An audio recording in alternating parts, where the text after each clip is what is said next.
बिस्मिल्लाहिर्रहमानिर्रहीम। बोलते कालम के साथ मैं आमिर रज़ा खान और दुखी दिल के साथ कि हमारे बरदर इस्लामी मुल्क ईरान में इस वक्त जो कुछ हो रहा है वो शायद इस्लामी दुनिया के लिए इतना अच्छा नहीं है जितना दिखाने की मगरबी मीडिया कोशिश कर रहा है।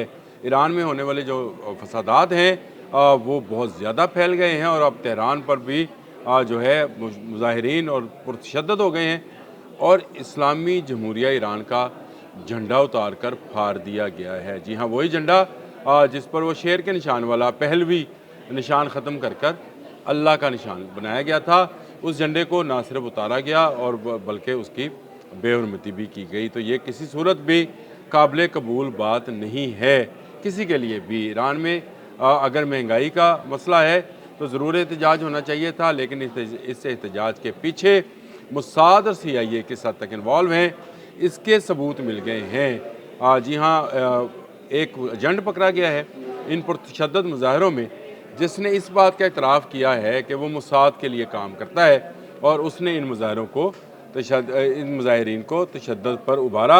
ईरान के इलाके ऐलान में दुश्मन के एजेंट्स जो हैं वो असला लिए नज़र आ रहे हैं और बताया ये जा रहा है ईरानी मीडिया से कि ये वो लोग हैं जो इन मुजाहरों को पुरतशद्दद बना रहे हैं। ये अवामी मुजाहरा अब नहीं रहा है, साजिशी मुजाहरा बन गया है और इस साजिश के तहत तेहरान पुलिस ने हंगामा राई करने वालों में से एक शख्स को गिरफ़्तार किया तो वो मुसाद का एजेंट निकला। मैं उसकी तस्वीर भी साथ शेयर कर देता हूँ, उसकी वीडियो भी मौजूद है जिसमें वो अपनी बात का, अपने जुर्म का इतराफ़ कर रहा है कि वो मुसाद की तरफ से आया।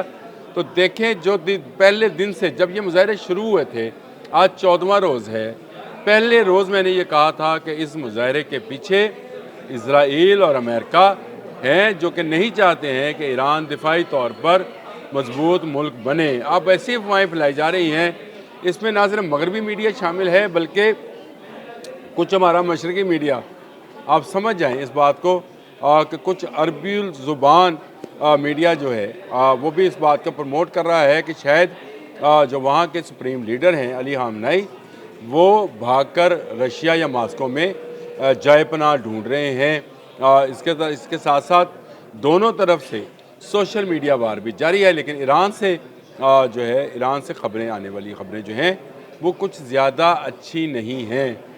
ईरान से एक दोस्त ने ये बताया कि वहाँ पर ब्लैकआउट है, यानी बिजली भी बंद कर दी गई है, इंटरनेट पहले से बंद है, परवाज़ें मुअत्तल हैं।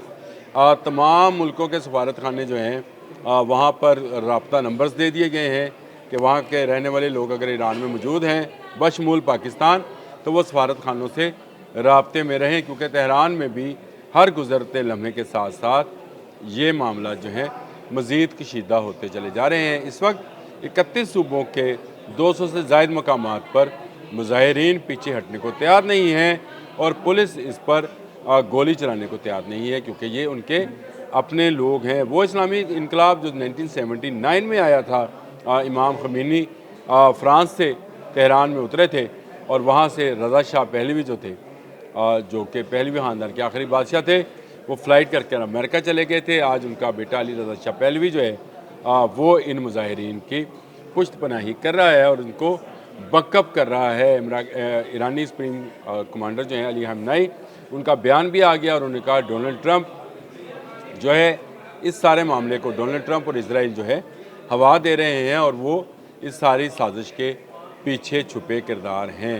हुआ क्या ईरान में एकदम से, आज सुबह एक दोस्त ने भी ये बात मुझसे पूछी कि भाई एकदम से हुआ। तो मैंने उनसे कहा कि एकदम से नहीं हुआ, आप ज़रा 2-3 चीज़ों को रिलेट करके देखेंगे तो आपको समझ आएगी कि ये मामला था क्या। 2 माह पहले ईरान पर मज़ीद पाबंदियाँ आयद की जाती हैं डोनाल्ड ट्रंप की जानिब से। उसके बाद वेनेजुएला से आने वाले या जाने वाले 2 ऑयल टैंकर्स को रोका जाता है जिनके बारे में शुनीद ये थी कि ये ईरानी थे। ईरान क्योंकि ओपन मार्केट में अपना ऑयल सेल नहीं कर पा रहा था तो वो वेनेजुएला के रास्ते जो है उसको सेल किया जाता था। इन जहाज़ों को रोक लिया गया। इस तरह से वो सप्लाई लाइन जो कि डॉलर्स की थी वो कट गई।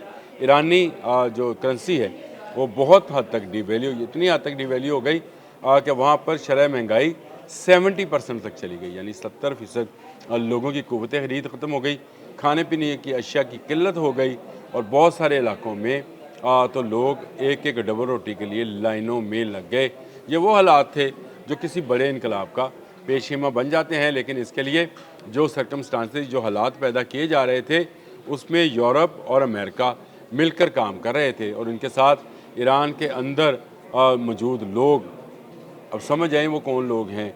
जी हाँ, इंडियन एजेंट्स जिन्होंने इसराइल की मदद की थी ईरान इसराइल वॉर में, वही इन पुरतशद्दुद मुजाहरों में ज़्यादा एक्टिव होकर ईरान के लोगों को उभारते रहे।